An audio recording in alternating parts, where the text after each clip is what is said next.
श्री शिवाय नमस्तुभ्यम। जय माता दी। आप सभी लोग जानते हो 2 अक्टूबर 2025 यानी कि गुरुवार को इस आश्विन माह की दशमी तिथि यानी विजयदशमी पड़ रही है और यह सबसे बड़ी तिथि और साल का सबसे बड़ा दिन है। जीवन में कितनी भी समस्या चल रही हो, विजयदशमी या दशहरा वाले दिन केवल शिव मंदिर में जाकर के इस उपाय को कर लेना, फिर देखना महाराज चमत्कार। मात्र एक तुलसी की लकड़ी का दीपक और 7 चने की दाल वाला उपाय। आश्विन मास की विजयदशमी है और यह सबसे बड़ी तिथि है क्योंकि यह आश्विन माह में पड़ने वाले तिथि है और यह साल का सबसे बड़ा दिन है। जीवन में कितनी भी समस्या चल रही हो, विजयदशमी तिथि के दिन कर लेना यह छोटा सा उपाय, हर मनोकामना पूर्ण होगी। देखिए, इस तिथि का सबसे बड़ा और विशेष महत्व होता है। जीवन में जो भी समस्या चल रही है, महाराज विजयदशमी तिथि के पावन पर्व पर मात्र एक तुलसी की लकड़ी का दीपक और 7 चने की दाल वाला उपाय, विजयदशमी तिथि गुरुवार के दिन इस उपाय को अवश्य करना चाहिए। देखिए, ये आश्विन माह की विजयदशमी है। आप सभी को पता है, यह साल में केवल एक बार ही आती है। इस दिन केवल यदि इस एकमात्र उपाय को कर लेते हैं तो महाराज जो भी हमारे जीवन में जो समस्या चल रही है, धन संपदा में कमी, कार्य में वृद्धि न होना, घर में दुख कष्ट, सारी समस्या समाप्त होती है क्योंकि यह उपाय एकमात्र आश्विन मास की विजयदशमी और विशेषकर दशमी तिथि पर किया जाता है। पूरा साल निकल गया हो, आपने इस उपाय को आज तक किया ही ना हो तो महाराज विशेषकर मेरी माता बहन इस अश्विन मास की विजयदशमी यानी कि दशहरा वाले दिन उपाय को अवश्य कर ले। ऐसे मौके बार बार नहीं मिलते। देखिए महाराज, यदि हम इस आश्विन माह की विजयदशमी दशहरा वाले दिन अपने गांव के शिव मंदिर में या किसी भी आसपास के शिवालय में इस उपाय को करते हैं तो महाराज आपके जीवन में कितनी बड़ी भी समस्या क्यों ना हो, वह एक एक करके नष्ट हो जाती है। क्योंकि शिव महापुराण की कथा में उल्लेख है कि विजयदशमी यानी दशहरा वाले दिन का सबसे बड़ा और विशेष महत्व होता है। तो आपको या फिर आपके घर के किसी भी एक सदस्य को इस दिन शिव मंदिर में है, छोटा सा कार्य तो अवश्य ही करना चाहिए। यदि आप इस उपाय को करते हैं तो हमारे जीवन में चल रही कठिनाइयां समाप्त होती है, जैसे कि पितृदोष, काल सर्प दोष, वास्तु दोष। उसी प्रकार से हमें मात्र एक तुलसी की लकड़ी का दीपक और 7 चने की दाल वाला उपाय को करना है। 2 अक्टूबर गुरुवार सबसे बड़ा दिन, अश्विन माह दशमी तिथि और दशहरा यानी कि विजयदशमी पर करना है। ऐसे मौके बार बार नहीं मिलते, केवल वर्ष में एक बार ही इस उपाय को करने का मौका मिलता है। देखिए, आज की इस कथा से हम आपको जो उपाय बता रहे हैं उस उपाय को आपको अश्विन माह की विजयदशमी पर करना है। आज की इस कथा से हम दशहरा वाले दिन आपको इस उपाय को अवश्य करना है क्योंकि यह उपाय केवल विशेष तिथि पर और विशेष पावन पर्व पर ही किए जाते हैं। और देखिए, यदि इस उपाय को आपका घर का कोई एक व्यक्ति भी कर लेता है तो महाराज जी पूरे घर परिवार में चल रही समस्या साथ में समाप्त होती है। सबसे पहले आपको हम इस उपाय का महत्व बता देते हैं। तुलसी की लकड़ी का दीपक घर में माता लक्ष्मी का स्थायी वास करती है क्योंकि यह समर्पण वाला उपाय है और इस उपाय को हम विजयदशमी के दशहरा के दिन पर कर रहे हैं। तो महाराज यदि लक्ष्मी की समस्या है तो वह समस्या भी समाप्त होगी, जो आपकी मुश्किल समस्या समाप्त होती हैं। और चने की दाल यह शुभ का संकेत है, यानी विवाह में अड़चन आ रही है या फिर कोई कार्य में तो उसमें अवश्य सफलता प्राप्त होगी। इस उपाय को करने का तो फल हमें मिलता ही है, लेकिन यदि किसी विशेष तिथि पर किया जाए तो उसका भी हमें फल प्राप्त होता है। आश्विन माह, यह महीना बड़े बड़े पूजा पाठ और अनुष्ठान को समर्पित किया जाता है क्योंकि इस माह में बुराई पर अच्छाई की जीत हुई थी। तो देखिए महाराज जी, हमने हमारी पिछली बार की कई सारी शिव महापुराण की कथाओं में आपको इस उपाय को अच्छे तरीके से बताया भी है और समझाया भी है, लेकिन आज एक बार फिर से हम आपको इस उपाय को समझाएंगे क्योंकि 2 अक्टूबर गुरुवार का दिन सबसे बड़ा और विशेष दिन है।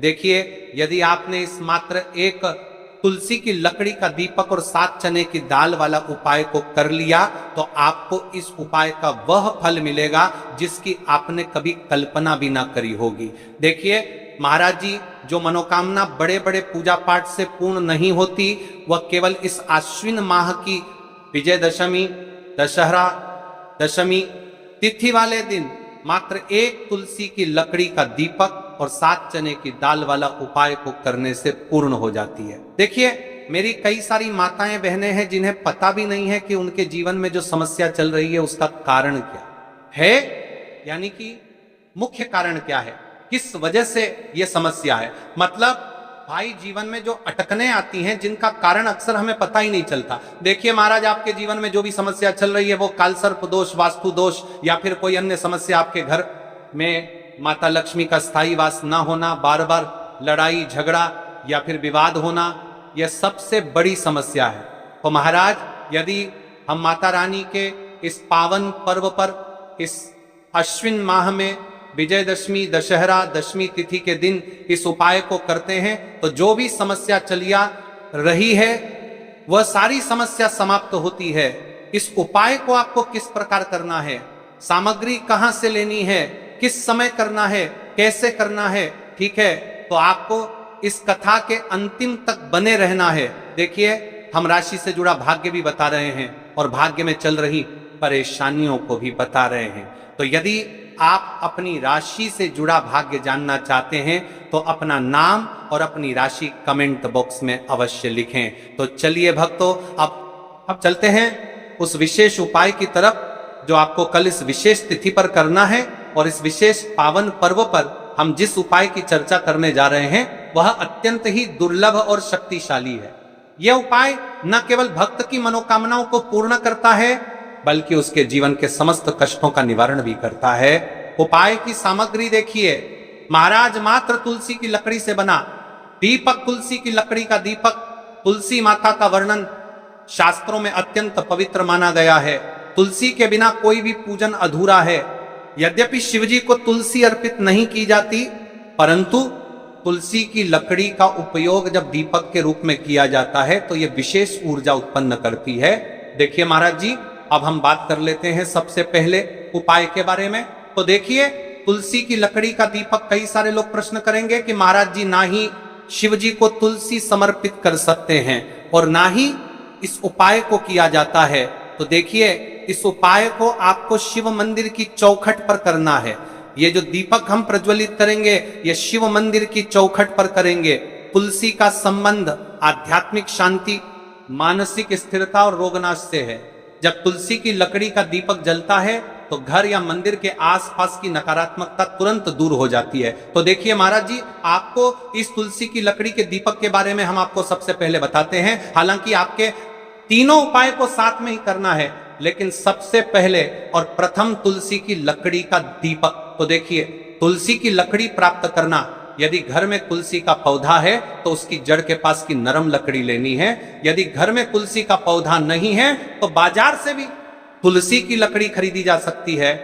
कई सारे घरों में तुलसी का वृक्ष नहीं होता है तो आप यह भी कर सकते हैं। ध्यान रहे, यदि आप किसी और के घर से ले रहे हैं तो उसे दक्षिणा अवश्य दें।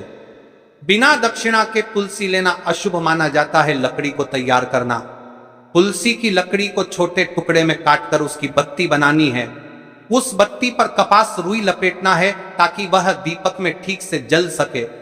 अब यहां पर महाराज जी, कई सारे लोग प्रश्न करते हैं कि दीपक हमें आटे का लेना है या फिर हमें दीपक मिट्टी का लेना है। तो देखिए, आपको मिट्टी का दीपक का प्रयोग करना है क्योंकि हम तुलसी के लकड़ी के दीपक वाला उपाय कर रहे हैं। ठीक है, दीपक केवल मिट्टी का होना चाहिए।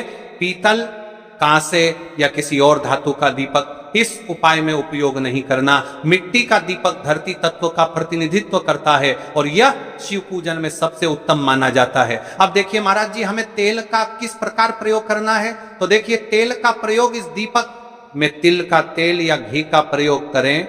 तिल का तेल पापों का नाश करता है और घी समृद्धि व शांति का वास कराता है।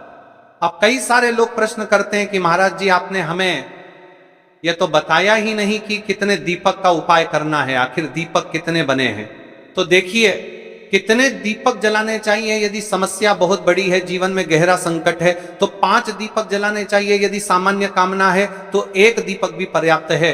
हर दीपक जलाते समय यह भावना रखें कि हे भोलेनाथ, ये दीपक मेरी अंधकारमय जीवन राह को प्रकाशमय करे। जेके महाराज जी तुलसी के लकड़ी के दीपक वाला उपाय है, ये कोई साधारण उपाय नहीं है। तो आपको क्या क्या सावधानी बरतनी है? दीपक को शिवलिंग पर प्रत्यक्ष रूप से न रखें, इसे मंदिर की चौखट पर या बनाए गए स्वस्तिक पर रखें। दीपक जलाते समय मन में शुद्ध भाव होना चाहिए। दीपक बुझने के बाद उसकी राख को पवित्र स्थान पर ही विसर्जित करें। महाराज जी जैसे ही तुलसी की लकड़ी का दीपक जलता है, वैसे ही साधक को एक अलग ही शांति का अनुभव होता है, मन का तनाव समाप्त होता है। आंखें बंद करके जब दीपक की लौ के सामने बैठते हैं तो लगता है कि यह लौ सीधे आत्मा से संवाद कर रही है। यह लौ मानो भगवान शिव के आशीर्वाद का प्रतीक बन जाती है। तुझे क्या भक्तों, हमने जैसा कि अभी तुलसी के लकड़ी के दीपक वाले उपाय को जाना।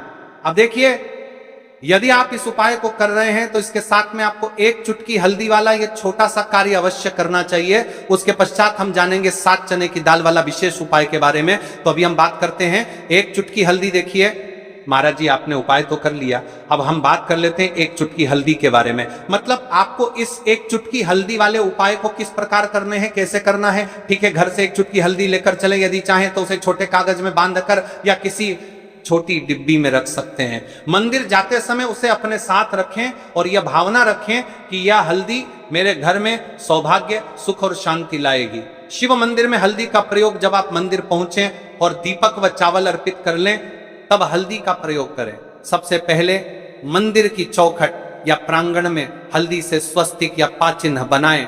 यह चिन्ह शुभता और मंगल का प्रतीक है। इसके बाद तुलसी की लकड़ी वाले दीपक को उसी स्वस्तिक पर रखें, दीपक प्रज्वलित करें और मन ही मन प्रार्थना करें। हल्दी का आध्यात्मिक प्रभाव, जब हल्दी का स्वस्तिक बनता है तो मंदिर में एक सकारात्मक ऊर्जा का चक्र उत्पन्न होता है। यह चक्र साधक के जीवन में समृद्धि का द्वार खोलता है। हल्दी मां लक्ष्मी को अत्यंत प्रिय है, इसलिए जहां यह उपाय किया जाता है वहां दरिद्रता और कष्ट टिक नहीं पाते। हल्दी का प्रयोग करते समय यह मंत्र बोलें, ओम ह्रीं श्रीं क्लीं महालक्ष्म्यै नमः, या फिर शिवजी से प्रार्थना करें, हे भोलेनाथ, इस हल्दी के माध्यम से मेरे जीवन के अंधकार को दूर करें और सुख समृद्धि का प्रकाश फैलाएं भाई। जैसे ही भक्त स्वस्तिक पर दीपक रखकर प्रार्थना करता है, उसे भीतर से अनुभव होता है कि घर की 7 चने की दाल के उपाय के बारे में देखिए। यह सबसे बड़ा और विशेष महा उपाय है। यह केवल विशेष तिथि पर ही किया जाता है और इस उपाय को केवल वह व्यक्ति कर सकते हैं जिनके जीवन में धन की समस्या है, जिनके पास पैसा आते ही रुक जाता है या कहीं अटक जाता है, जिन्हें मेहनत के बावजूद कभी आर्थिक उन्नति नहीं मिल पाती, जिन्हें बार बार कर्ज और तंगी का सामना करना पड़ता है। उन सब के लिए यह उपाय अमृत के समान है। सिर्फ 7 चने की दाल, बस इतना सा करना है और देखना भक्तों, आपके जीवन में कैसा दिव्य परिवर्तन होता है। कब और कैसे करना है, अब मैं आपको इस उपाय की संपूर्ण विधि बताता हूं। सबसे पहले आपको 7 चने की दाल तैयार करनी है। ध्यान रहे, 7 चने की दाल, यानी एक चने में 2 दाने होते हैं, उस हिसाब से बिल्कुल 7 दालें, और इन 7 दालों का कोना टूटा हुआ नहीं होना चाहिए। ये शुद्ध, अखंड और साफ सुथरे होने चाहिए। इस उपाय को भी आपको शिव मंदिर में ही करना है। अब बात कर लेते हैं समय के बारे में, आपको किस समय करना है। इस उपाय को करने का समय 2 प्रकार का है। सुबह का समय, प्रदोष काल का समय। सुबह आप इसे 8 बजे के बाद और 12 करके, सुबह आप इसे मातर के बाद और 12 करके, मातर के बाद और 12 करके, बाद और 12 करके, मातर के बाद और 12 करके, बाद और 12 करके, बजे से पहले कर सकते हैं, क्योंकि इस समय सूर्य पूर्ण रूप से प्रकट होते हैं और वातावरण में ऊर्जा सबसे अधिक होती है। यदि आप प्रदोष काल में करना चाहते हैं तो शाम 5 बजे से 7 बजे के बीच कर सकते हैं। इस समय भगवान शिव का विशेष पूजन काल माना जाता है। शिव मंदिर में पहुंचकर सबसे पहले शिवलिंग का जलाभिषेक करें, बेलपत्र अर्पित करें और फिर श्रद्धा भाव से अपने 7 चने की दाल भगवान शिव को अर्पित करें। याद रखें, यह उपाय केवल तभी सफल होगा जब आप इसे शुद्ध मन और पूर्ण विश्वास से करेंगे।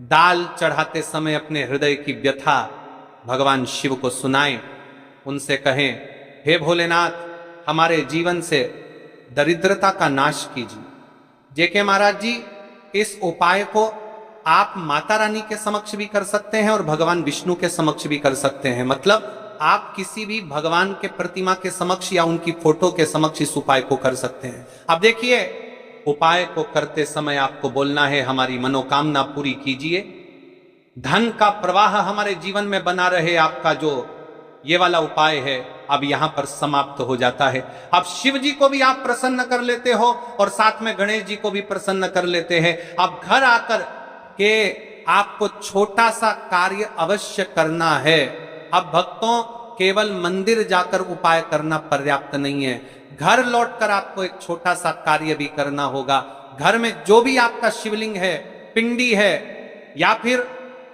यदि शिवलिंग नहीं है तो आपका छोटा सा मंदिर है, वहां पर जाकर भी आपको जल चढ़ाना है और भगवान को प्रणाम करना है। साथ ही घर के मुख्य द्वार पर एक दीपक प्रज्वलित करना है। यही दीपक आपके घर की लक्ष्मी को स्थिर करता है और दरिद्रता को बाहर निकाल देता है। त्र्यंबकम यजामहे सुगंधिं पुष्टिवर्धनम उर्वारुकमिव बंदनान मृत्युर्मुक्षीयमामृतात्। यदि भक्तों आपको यह हमारा उपाय अच्छा लगा हो तो चैनल को सब्सक्राइब करें और वीडियो को लाइक अवश्य करें। और हाँ, यदि आप हमारे द्वारा बताए गए रोज के उपाय देखना चाहते हैं, रोज के दिनांक के उपाय, तो आप हमारे इस चैनल को सब्सक्राइब करें और वीडियो को अन्य में आता है बहनों को शेयर अवश्य करें, ताकि वह भी इस उपाय को करें और अपने जीवन में चल रही परेशानियों को समाप्त करें और आपके ऊपर भोलेनाथ की कृपा बनी रहे। श्री शिवाय नमस्तुभ्यम। हर हर महादेव। मिलते हैं फिर एक नई वीडियो के साथ। और हाँ, कमेंट बॉक्स में अपना नाम और अपनी राशि अवश्य डालकर जाइए। हर हर महादेव। अब बात करते हैं कि इस उपाय को किस समय करना चाहिए। देखिए महाराज जी, इस उपाय को करने के दो समय बताए गए हैं, सुबह का समय, प्रदोष काल का समय। कई सारी माता बहनें सुबह के समय इस उपाय को करना चाहती है तो वह सुबह के समय इस उपाय को कर सकती है। सुबह का समय सबसे शुभ माना जाता है, विशेषकर पूजा पाठ और उपासना के लिए सुबह का समय बहुत उत्तम है। सबसे श्रेष्ठ समय सुबह 7 बजे से 8 बजे तक यदि कोई व्यस्त है और वह इस उपाय को करना चाहते हैं तो सुबह 10 बजे तक कर सकते हैं। और यदि कोई माता बहन चाहे कि वह 12 बजे से पहले कर लें तो भी माननीय। बस इतना ध्यान रखना है कि दोपहर 12 बजे से बाद नहीं होना चाहिए। अब देखिए, महाराज की बात कर लेते हैं प्रदोष काल के समय के बारे में। प्रदोष काल का समय दूसरा श्रेष्ठ समय है प्रदोष काल। प्रदोष काल का अर्थ है संध्या के समय का वह विशेष मुहूर्त, सबसे श्रेष्ठ समय। शाम 5 बजे से 6 बजे तक यदि इस समय न हो पाए तो रात 8 बजे तक कर सकते हैं, लेकिन याद रखिए 8 बजे के बाद ये उपाय न करें। अब कई सारे लोग कमेंट करके हमसे इस समय पूछने लगते हैं कि महाराज जी आप ही बता दीजिए सबसे उत्तम समय कौन सा है, कौन सा समय चुने। जिस भी समय आपको सबसे सर्वोत्तम लगे कि मुझे इस समय इस उपाय को करना चाहिए तो आप उसे समय कर सकते हैं। इन दोनों समय सबसे सर्वोत्तम है।